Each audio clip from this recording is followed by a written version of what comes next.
Bismillahirrahmanirrahim. Alhamdulillahi rabbil alamin wassalatu wassalamu ala asyrafil anbiya'i wal mursalin sayyidina wa maulana Muhammadin wa ala alihi wa sahbihi ajma'in. Allahumma shalli ummata Muhammadin sallallahu alaihi wasallam wa farrij an ummati Muhammadin sallallahu alaihi wasallam wa arham ummata Muhammadin sallallahu alaihi wasallam wa anshur wafadh wa ayyid nahdatal watani fil alamin bihaqqi sayyidina Muhammadin sallallahu alaihi wasallam. Amma ba'du.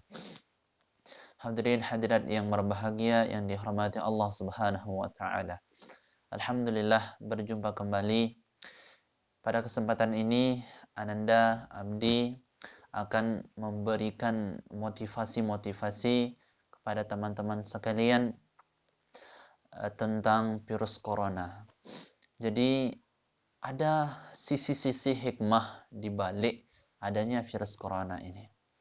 Abdi sudah meringkas beberapa hikmah-hikmah yang ada pada virus corona. Di sini ada 15 hikmahnya yang Abdi temukan. Yang pertama adalah dengan adanya virus corona, dilarangnya bersentuhan sesama manusia. Artinya itu menunjukkan bahwasanya anjuran atau larangan Allah Subhanahu wa taala yang mengatakan jangan menyentuh lawan jenis yang bukan mahram, itu haram hukumnya. Nah, dengan adanya virus corona, para manusia, para kaum muslimin ataupun yang selainnya itu sadar bahwasanya Allah Subhanahu wa taala tidak secara langsung Allah Subhanahu wa taala memberikan pelajaran kepada umat manusia bahwasanya dilarangnya bersentuhan sesama lawan jenis yang bukan mahram. Nah, dibatasi penyentuhan, sentuh-sentuhannya itu. Ya, kemudian yang kedua adalah dilarangnya berkomunikasi terlalu dekat sehingga menimbulkan syahwat. Nah, ini ya, kan kata beberapa informasi yang kami dapatkan dari situs yang terpercaya bahwasanya orang berkomunikasi itu diberikan jarak 1 meter lebih. Itu menunjukkan bahwasanya kalau kurang dari 1 meter berarti akan terjadi komunikasi yang menimbulkan syahwat pada keadaan yang normal. Akan tetapi pada keadaan yang seperti ini, yang darurat seperti ini karena corona ini, maka Allah secara tidak langsung mengajarkan kita untuk menjaga syahwat kita, menundukkan pandangan kita kepada lawan jenis. Masya Allah, luar biasa. Alangkah indahnya tatkala kita melihat musibah-musibah yang diberikan Allah Subhanahu wa taala kepada kita semua, dan kita bisa melihat hikmah-hikmah yang ada di belakangnya. Ada yang dibawa oleh penyakit itu sendiri. Masya Allah. Yang ketiga adalah bagi yang terkena dengan ciri-ciri virus seperti orang yang flu, orang yang batuk, orang yang panas, itu akan khawatir, dia khawatir atau takut akan dirinya. Jangan-jangan dia akan mati gitu. Sehingga pada diri dia itu sendiri akan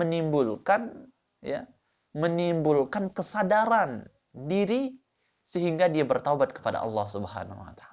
Jika ia muslim, akan tetapi jika dia kafir, maka dia akan dari sanalah dia diberikan azab oleh Allah Subhanahu wa taala. Masya Allah, luar biasa. Marilah kita, wahai kaum muslimin muslimat, wahai orang yang takwa kepada Allah Subhanahu wa taala, marilah kita tetap melihat sisi-sisi positif dari virus ini. Marilah kita tetap bersyukur, tetap bersabar kepada Allah Subhanahu wa taala. Wa in ta'uddu ni'matallahi la tuhsuha. Jadi jika engkau melihat, jika engkau ingin menghitung jika engkau ingin jika engkau ingin menghitung nikmatku, ya niscaya kamu tidak bisa menghitungnya. Maka jika kita lihat daripada virus ini, di hikmah virus ini, maka terdapat di sana ada nikmat yang perlu kita syukuri, yang sering kita teledori, seperti kadang-kadang bersentuhan, saling tatap muka. Dari sanalah Allah mengajarkan secara tidak langsung untuk mengamalkan perintah-perintah Allah yang jarang kita sadari. Nah, kemudian dengan dia terkena dengan ciri-ciri virus, padahal dia itu belum tentu kena dengan virus. Dia flu, dia batuk, belum tentu itu, cuma cirinya saja. Nah, dia ketakutan, dia khawatir, jangan-jangan dia terkena gitu. Jadi dari sinilah dia meningkatkan ibadahnya, meningkatkan amal solehnya. Masya Allah, luar biasa. Marilah, wahai sahabat-sahabatku, jangan pandang sebagai ini musibah. Ya, jangan terlalu dianggap ini adalah musibah. Marilah kita lihat sisi-sisi positifnya. Insya Allah. Kemudian yang keempat adalah mengurangi dosa. Nah, kenapa bisa mengurangi dosa? Karena berdiam diri di dalam rumah. Nah, karena biasanya dosa itu sering terjadi di luar rumah. Maka karena dengan adanya virus ini, semuanya di lockdown, semuanya dikunci, tidak diberikan ke sana, tidak diberikan berpergian ke pantai ataupun yang lainnya. Nah, akhirnya dengan adanya virus ini, kita menyadari bahwasannya Allah mengajarkan secara tidak langsung untuk terus berdiam diri di dalam rumah, untuk terus mengingat Allah Subhanahu wa taala. Masya Allah, alangkah indahnya Allah Subhanahu wa taala. Maha suci Allah dan maha tinggi Allah Subhanahu wa taala. Kemudian yang kelima adalah meningkatkan kehati-hatian. Dalam bahasa Arabnya itu ihtiyat ya. Jadi menanamkan rasa ihtiyat, rasa kehati-hatian saat memilih dan memilah makanan. Karena dari makanan itu ataupun benda yang lainnya, terkadang kita ragu. Jangan-jangan dia terkena dengan virus corona, kemudian dia memegang sesuatu, jangan-jangan kita akan terkena juga. Nah, di sanalah kita akan memperhatikan apakah dia suci, apakah dia bersih.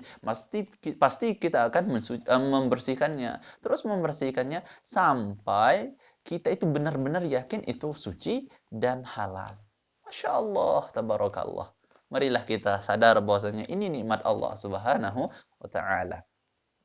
Kemudian yang selanjutnya yang keenam adalah melatih diri seseorang untuk bersifat pembersih.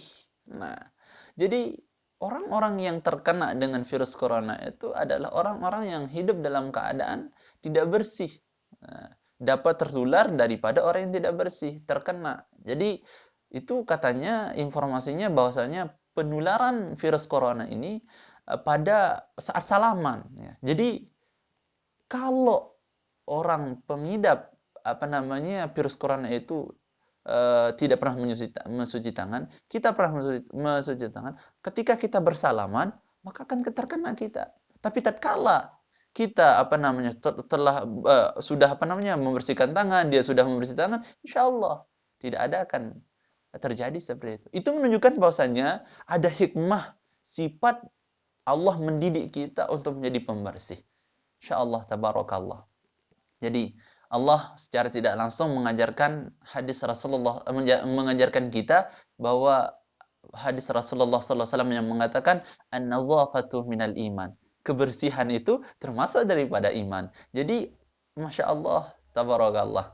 Jadi dengannya ada virus ini, kita diajarkan oleh Allah Subhanahu wa taala secara tidak langsung untuk mengamalkan hadis Rasulullah sallallahu alaihi wasallam. Marilah wahai sahabatku, marilah kita mengamalkan ilmu Allah Subhanahu wa taala, kembali kepada Allah Subhanahu wa taala. Semoga kita tetap dalam rahmat Allah Subhanahu wa taala, maghfirah Allah Subhanahu wa taala. Kemudian yang ketujuh adalah ketakutan dan kekhawatiran yang menyebabkan orang-orang mendekatkan diri kepada Allah Subhanahu wa taala. Dengan adanya virus corona ini datang dari Wuhan, Cina.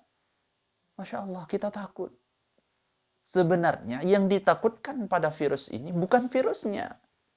Orang yang terkena virus itu memungkinkan dia itu akan sembuh. Yang orang takutkan itu adalah kematian dengan sebab virus ini. Itulah yang dia takutkan. Nah, padahal ini kata guru saya. Kata guru saya, Tuan Guru Haji Lalu Anas Hasyari mengatakan, Lah lamun te mati nengka ya jema aja ndek temati, kata beliau. Artinya kalau kita sekarang mati, niscaya besok ataupun lusa ataupun yang lainnya kita tidak akan mati. Mati itu satu kali. Jadi itu yang orang-orang takutkan. Dan sedangkan orang-orang yang bertakwa, orang-orang yang bermaksiat, yang Islam, apa namanya, itu takut mati karena belum apa namanya mempersiapkan diri bertemu dengan Allah SWT. Adapun sudah orang-orang yang sudah dekat dengan Allah SWT, ya, yang apa namanya itu tidak takut mati, sehingga mereka bilang bahwasanya virus corona ini dia tidak takutkan. Masya Allah, tabarakallah. Itulah kita bisa melihat mana orang-orang yang benar-benar bertakwa kepada Allah Subhanahu wa taala dan mana orang-orang yang memang belum siap menuju Allah Subhanahu wa taala. Nah, kemudian selanjutnya itu adalah menimbulkan, ya, menimbulkan kerinduan, akan menambahkan kerinduan ke masjid-masjid, ya, dengan sebab di lockdownnya masjid-masjid itu. Jadi karena di tempat saya juga masjid ini di lockdown, artinya tidak mengadakan sholat Jumat. Jadi tatkala masjid sudah di lockdown, artinya dikunci, tidak diberikan orang untuk, bukan diberikan tapi ditunda untuk sholat Jumat, maka itu menunjukkan nanti akan menimbulkan kerinduan. Yang biasanya kita sholat Jumat setiap hari Jumat, tapi tatkala hari Jumat kita tidak sholat Jumat, itu menunjukkan bahwasanya akan menimbulkan kerinduan kepada Allah Subhanahu wa taala, akan menimbulkan, menambahkan kerinduan bagi orang-orang yang bertakwa. Bagi orang-orang yang bermaksiat yang biasanya pergi ke salat Jumat, niscaya dia itu rindu kepada salat Jumat. Masya Allah, marilah kawan, lihatlah, tambahlah kerinduan Anda dengan di lockdown-nya ini masjid-masjid kita, dengan ditiadakan salat Jumat. Marilah kita gunakan waktu-waktu ini untuk beribadah kepada Allah SWT, meningkatkan ibadah kita kepada Allah Subhanahu wa taala. Kemudian yang kesembilan adalah menimbulkan kerinduan silaturahmi kepada guru, sahabat, teman-teman dan yang lainnya.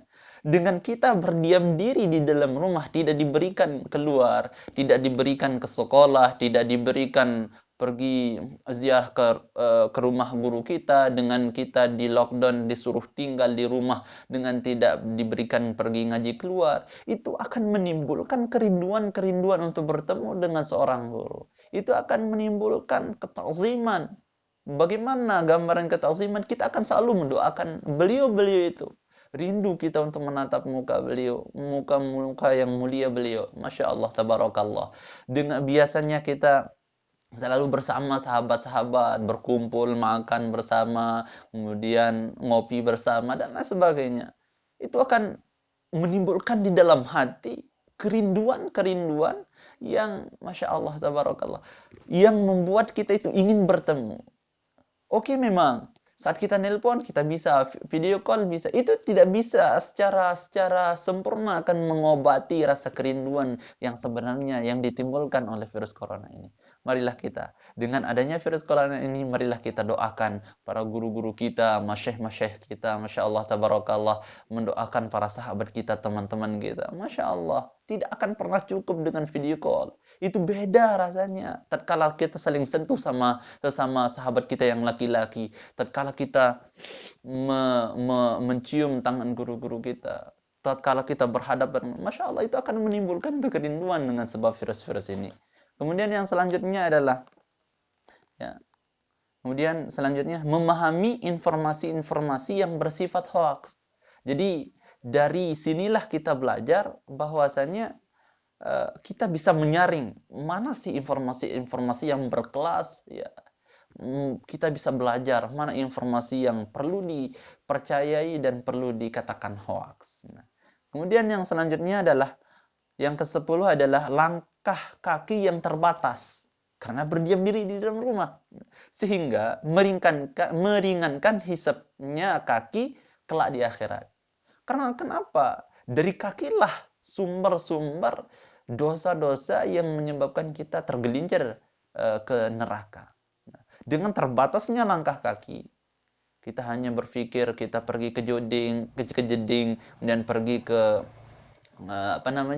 ke kalau bahasa Lomboknya itu pawon, artinya ke dapur, kemudian ke masjid, ke rumah lagi, kamar, berdoa. Cuma 3 langkah itu. Jadi dengan terbatasnya kaki dalam melangkah itu akan meringankan hisabnya di sisi Allah Subhanahu wa taala.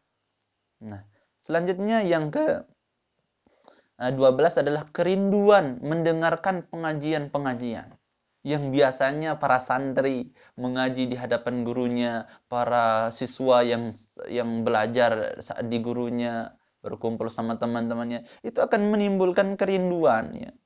Kerinduan mendengarkan kajian-kajian kajian-kajian agama ya, sehingga menghabiskan waktu mereka dengan membuka situs-situs yang berbau Islam. Mereka akan membuka YouTube pengajian Buya Yahya, Masya Allah, Ustaz Abdul Somad, kemudian Gus Baha, kemudian dan situs-situs yang lainnya. Mereka akan kerinduan dari sana, Masya Allah, merindukan para ulama-ulama pengajian. Kita melihat kita dapat ilmu dari mereka yang biasanya kita sibuk dengan belajar atau pergi refreshing. Sekarang kita refreshing lewat HP melalui situs-situs pengajian Gus Baha, Buya Yahya, Ustaz Abdul Somad, kemudian dan sebagainya. Insyaallah, tabarakallah. Itu. Kemudian yang ke 13, menikmati keindahan bersama keluarga. Dengan adanya virus corona ini, yang biasanya orang yang meninggalkan keluarganya, artinya pergi jauh sama keluarganya, saat mereka dituntut untuk pulang ke rumahnya masing-masing, mereka bisa menikmati bagaimana rasanya makan bersama, jamaah bersama, Masya Allah, tabarakallah, senyum bersama, berkomunikasi bersama. Masya Allah, tabarakallah, itu keindahan yang diajarkan oleh Allah SWT secara tidak langsung. Maka marilah kita lihat sisi-sisi positif, hikmah-hikmah yang berada pada virus corona ini. Marilah. Ya. Jadi yang keempat adalah yaitu mengistirahatkan dunia. Ya. Mengistirahatkan dunia dari penyakit-penyakit kerusakan yang selalu dialaminya sebab ulah dari manusia yang bermaksiat di dalamnya. Karena dunia ini dia sakit, ya, dia sakit dengan sebab dia rusak dengan sebab ulah-ulah tangan manusia. Zuharul fasadu fil barri wal bahri bima kasabat aydin nas. Zuharul fasad fil barri wal bahri. Sudah nampak kerusakan itu di lautan maupun di daratan. Itu disebabkan karena tangan-tangan manusia, ulah manusia. Min dzukiratil jaz'i. Kenapa harus disebut di sini tangan? Kenapa tidak kaki? Kenapa tidak bibir? Kenapa tidak mata? Kenapa? Min dzukiratil juz'i wa iradatil kulli. Menyebutkan tangan, akan tetapi yang dimaksud adalah keseluruhan manusia itu sendiri. Maka dari itu, marilah kita menyadari bahwasanya dengan adanya virus corona ini, marilah kita mengistirahatkan dunia. Kita kasihlah istirahat dunia ini daripada kerusakan-kerusakan yang ditimbulkan oleh kita sebagai manusia. Kemudian yang terakhir ada yang ke-15 adalah menerima takdir Allah Subhanahu wa taala dengan tulus, dengan rela. Dengan adanya virus corona ini kita bisa menerima, ya Allah, Masya Allah. Ya, kalau bahasa Lombok itu ya milih ndik milih ya harus terima itu ya. Jadi mau nggak mau kita harus terima ya. Kita nggak mau diam diri di dalam rumah, kita mau pergi santai, pergi kemana-mana. Akan tetapi mau tidak mau kita harus dituntut. Kalau kita kalau kita keluar dari rumah, pergi santai-santai bersama teman, kita akan terjangkit dengan penyakit itu.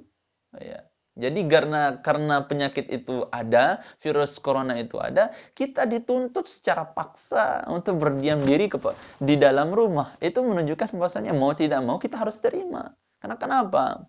Apa kata Allah SWT dalam hadis qudsi yang ibaratnya seperti ini kurang lebih, wa illam tashkur ala na'mai. Jika kalian tidak mensyukuri atas nikmatku, wa illam tasbir ala balai. Jika engkau tidak sabar dengan bala ujian-ujianku, ya. Wa illam tarda ala qada'i. Jikalau kalian tidak ridho, tidak rela menerima ketentuan yang saya tentukan, kata Allah SWT, fakhruj minal ardi, maka keluarlah dari bumiku. Ya. Ya. Fatlub rabban siwaya, maka carilah Tuhan selain aku. Coba bayangkan, dari mana, di mana kita akan mencari Tuhan selain Allah Subhanahu wa taala? Bahwasanya dialah Allah Subhanahu wa taala satu yang Maha Esa. Insyaallah, yang Maha menolong. Maka marilah kita lihat sisi positif daripada virus corona ini supaya kita tidak selalu menyalahkan Allah Subhanahu wa taala, supaya kita tidak selalu menyalahkan presiden yang terlambat lockdown atau yang bagaimana. Syukuri saja ya. Presiden lambat lockdown itu akan menyebabkan seperti ini. Kita akan romantis sama keluarga, romantis sama teman, selalu mendoakan guru-guru kita. Masya Allah, tabarakallah. Semoga kita dipertemukan kembali dengan guru-guru kita, orang-orang yang kita sayangi, dan orang-orang yang menyayangi kita. Semoga dunia kita ini sehat kembali seperti semula, virus corona hilang di dunia ini, dan di Indonesia lebih-lebih, di Lombok lebih-lebih. Insyaallah tabarakallah. Marilah kita lihat sisi positifnya. Sekian dari saya. Wallahul muwaffiq wal hadi ila sabilir rasyad. Assalamualaikum warahmatullahi wabarakatuh.